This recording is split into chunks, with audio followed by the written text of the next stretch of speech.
Kairi, welcome back to my channel. Boy? Sorry. Because Yes. you didn't make it first time, so I laughed. And then it's just bad timing. Sorry. I didn't try to. Ew. Kairi, welcome back to my channel, Made Between the Pages. My name is Taylor, and today we're going to be doing the Bi Book tag.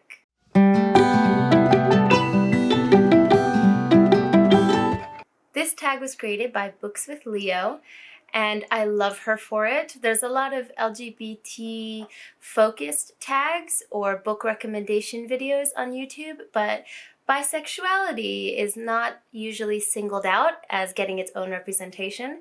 So as soon as I saw this tag, I knew I had to make it as a proud member of that community. So the tag that she made has 7 prompts. 6 prompts, and all of them are kind of associated with a little tidbit of information about the bisexual community and then linking that information to a book. So let's go ahead and get started. Number 1, or prompt number 1, is confusion. A lot of people think that bisexuals are just confused. Spoiler alert, we're not. But sometimes sexuality can be a confusing thing when you're just figuring it out. Name a book character who is also going through a journey of figuring things out. So first off, I want to say that this is definitely true. The amount of times I've been told that this is a phase or confused or I'm selfish and don't know what I want to reiterate this is not the case. So please stop saying it. Though figuring out any kind of sexuality can be confusing in the process, right? You have to figure out what you like and how you like it. And I think that some people can get confused about which label they are along the way. But if someone introduces themselves to you as bisexual, I would really ask you not to immediately question what they've just told you. The character I'm going to choose for this is Heloise, or Eloise, from The Armored Saint by Mike Cole. Not only is she figuring out her sexuality in the book, she's also figuring out how to function in a grim, dark fantasy world that has no place for young women like her. The Armored Saint is about the main character, Heloise, and it's a grimdark world, as I mentioned, and it's a world in war, or a world where the lower levels of society are extremely oppressed to the point where they can be murdered without consequences. And in this world, magic is a bad thing. If you use magic, it can open a portal to allow demons into the world. So if any type of witch or wizard or scent of magic is discovered, that person is brutally murdered, and sometimes along with the people around them. So this is the world that she's growing up in, and she's figuring out how to make her way in this world, as well as trying to figure out her sexuality. And all of this is in a tiny book. I don't know the number of pages, but it's definitely below 300. And Mike Cole does an amazing job of tackling all of these themes in those pages. I could not put the book down. So for someone who is really interested in that type of story, I highly recommend picking up The Armored Saint. And there are 2 other books in this trilogy, which I haven't read yet. It's killing me. But I have the physical copies at home in America, so I can't wait. Prompt number 2 is The First Crush. The First Queer Crush. Name a book with a character that totally made you swoon. Now, I think most people who identify as bisexual will have found themselves attracted to the same-sex person, or the same sex, but they didn't exactly know what those feelings meant when they first had that feeling. And I'm definitely among those number. I didn't figure out what those feelings meant until way later in life. But a character who definitely made me feel these feels is Ashlyn from Nevernight by J. Kristoff. Ashlyn Yarnheim is my perfect book girlfriend. I love her so much. I wish she was real. So I remember 100%, as soon as she was introduced into the books, I was like, take me now. Prompt number 3 is coming out. That moment when you're ready to acknowledge your sexuality. Name a book that made you want to scream and gush at the top of your lungs to everyone you know. Now, when you finally feel comfortable with being bisexual, it's such a relief, at least in my experience, it was such a relief to finally be able to put that label on myself in my own brain. But I wasn't ready to share or express that decision to people for quite some time. So everyone has their own pace for this. So no matter where you are in the process of figuring things out, even if you've made that label for yourself, you don't owe it to anyone to explain it to them. So take your time, and when the time is right, you'll know, I promise. The book that I'm going to use for this one is The Way of Kings.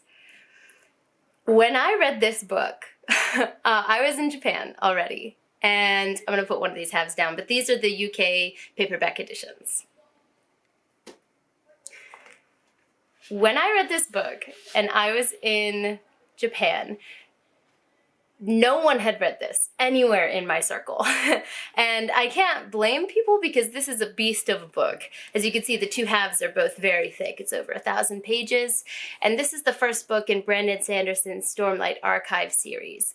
And I wanted to talk about this with someone so bad because I hadn't read a book this good in a hot minute, and I was so excited that I had discovered this whole new body of works that I could just jump into. And this was actually my first book in Brandon Sanderson's Cosmere collection, so I was open up to a whole new world. And thankfully I had BookTube so I could watch reviews or leave comments, but I wasn't able to gush about this with someone, and I really, really wanted to. I was like, oh my God, I didn't know that this existed in this world. And I still want to gush about it, clearly.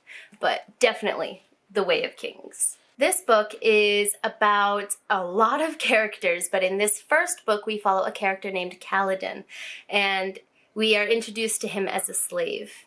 And we don't really know how he got there or what his circumstances are, but it's based in a world where people who have light eyes or blue eyes are considered the top of society, and those with dark eyes are considered lower. And then even below those people are slaves. So he's introduced as a slave.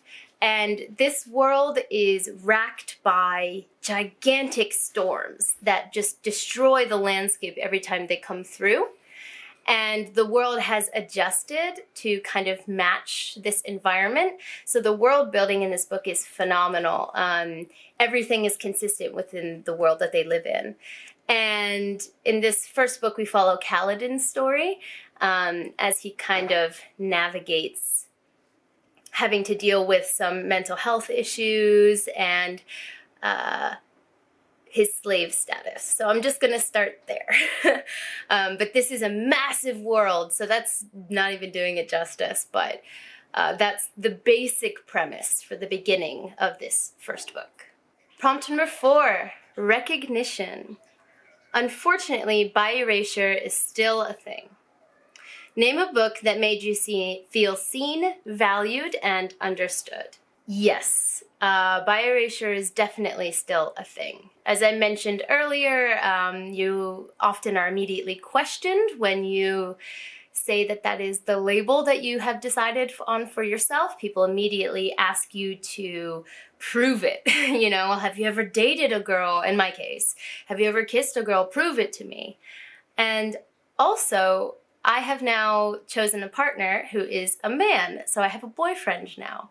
But that doesn't erase the fact that I'm bisexual. It doesn't make me heterosexual. It just means I've chosen a partner who is male. The book I'm going to pick for this is probably not a surprise, but The 7 Husbands of Evelyn Hugo. The 7 Husbands of Evelyn Hugo is about a movie star, kind of Marilyn Monroe-esque or level movie star, in old Hollywood.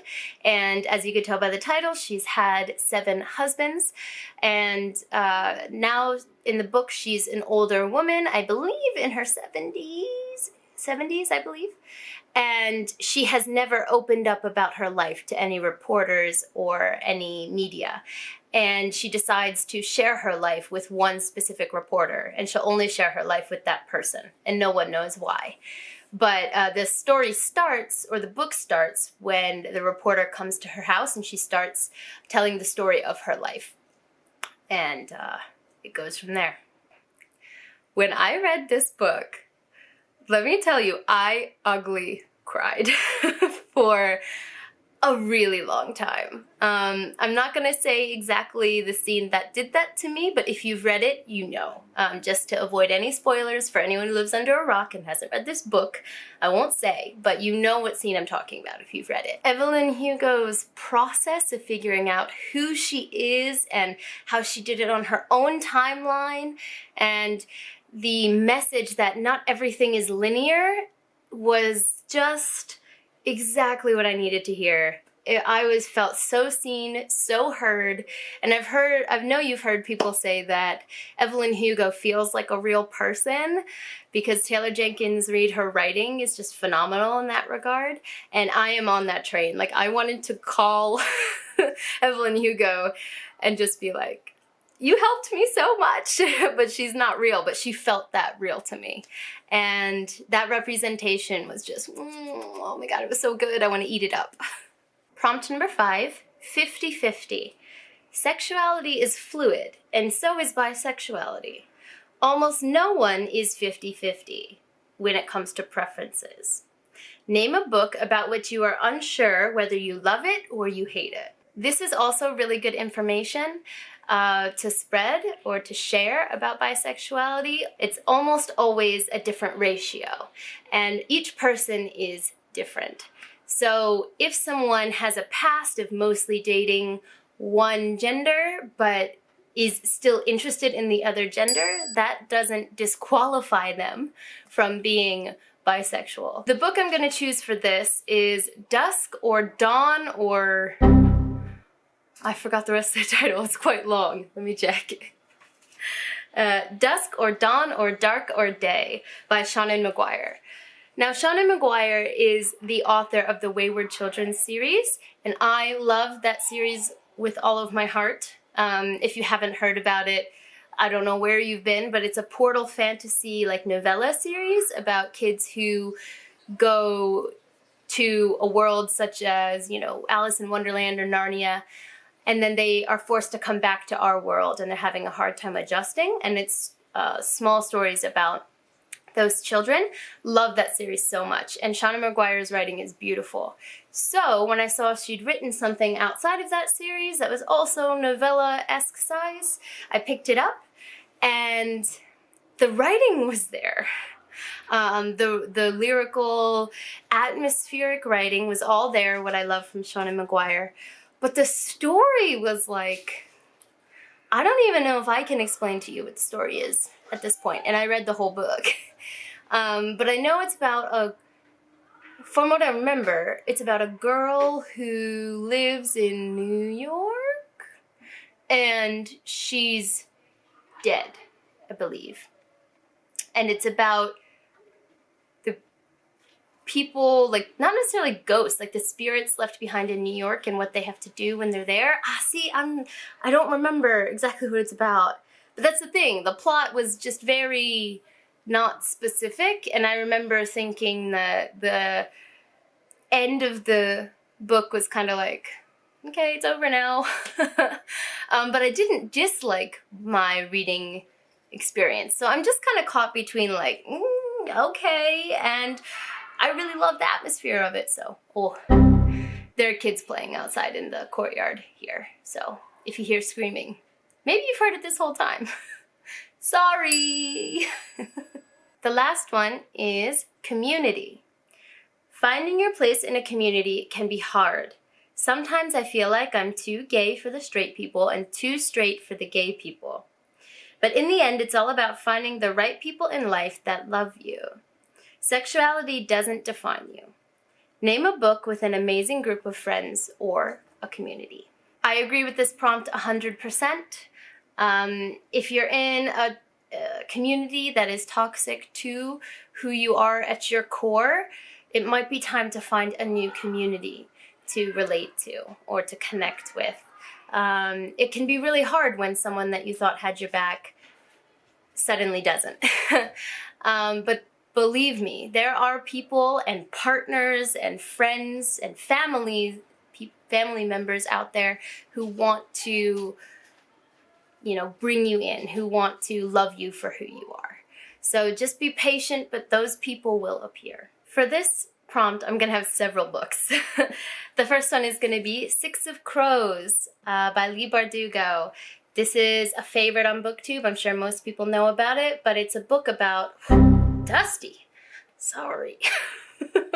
It's a book about a group of misfits that come together to pull off a heist. And the character work in here is what really shines. And this group of misfits is exactly what each other needs, and the support in here is just beautiful. This is a shining example of how to have found families in fantasy, in YA fantasy. My next book is an adult fantasy pick, and that is The Lies of Locke Lamora. I've talked about this on my channel before. I love this series from the bottom of my heart. And the friend group in here is, again, a found family, kind of a group of misfits, and they are all high-class thieves that steal from the rich. And just, again, the dynamics here are amazing. And the two main characters, Locke and Jean, their friendship is the one that really, really carries it, although there are other great ones in there. It's just an amazing example of how to take what was done in Six of Crows and apply that to an adult fantasy environment. The next books I'm going to talk about are the Mistborn Era 2 books. So Alloy of Law, Shadows of Self, and The Bands of Mourning. Now, I love these books more than most Cosmere, Brandon Sanderson fans do. These ones really spoke to me in a way that Mistborn Era 1 did not, and a big portion of that is the characters. I'm a character-based reader, and I thought that the friendships and the banter in these books, obviously, I liked it, are just phenomenal. And I think Brandon Sanderson really grew in his ability to write a group of friends together believably in this second era. So I would highly, highly recommend these books if you want to see a good group of characters working together. There are two more that I don't have, or I don't own. One of them is going to be a manga called Fruits Basket. Fruits Basket is a manga series about a main character named Toru, whose mother passes away, and her father passed away when she was a child, so she's left with no parents. And her personality is very Japanese in that she doesn't want to trouble anyone. So she decides she's going to live on her own in a tent in the woods and work to earn money to finally move into an apartment. But the place where she camps is actually on the land of one of her classmates, one of her rich classmates. And they find her tent and they're like, why are you here? And from there, they offer for her to move into their house. And the other key point is that she finds out that this family has a magical secret. And it's all kind of about their adventures together after she figures out this magical secret. And the family with whom she moves in, the Soma family, all of the characters have very unique personalities, and it's just, when they all get together, they all gather together in a scene, it's so good. It's so much fun. And at the basis of all of it is love. And it's a wonderful series. It may make you cry, but it'll definitely make you laugh. And that's because of the different family and friend dynamics. Again, there's another big theme of found family, and it's just chef's kiss, really good. So, Fruits Basket. There's also a new anime. Don't watch the old anime. It's trash. The new one is doing it justice. So I would say read the manga or watch the old anime. The last book for this one is The Russian Chronicle. If you've been watching my channel since I've been uploading, you're probably like, Taylor, shut the fuck up about this book series, because I seem to mention it in every video. But I just read it and I just keep thinking about it. It's a series about a young princess who's supposed to be married off to the young prince of another kingdom, but she doesn't want to do it, so she runs away. And then two guys pursue her. One is the prince, and one is a guy sent to assassinate her. And the series starts with her meeting these two guys, and you don't know who is who. And then it expands from there. And this is an older series, but I loved it so much. And one of the reasons that I loved it was the female friendships in this book are so well done. And realistic, and also the way that characters' relationships change over time is done really, really well as well. So the community, the friendship community in these books is also top tier. That completes the by book tag. I know that Books with Leo did mention that if you're not bisexual, feel free to do this tag and be an ally, be supportive. If you are part of the bisexual community, come on out, if you're ready, and help us get representation out there. I can't wait to see more people do this tag, and thank you so much to Books with Leo for creating it and creating a space for representation of our community. It really means a lot. But for now, I'm gonna head out. 짠해!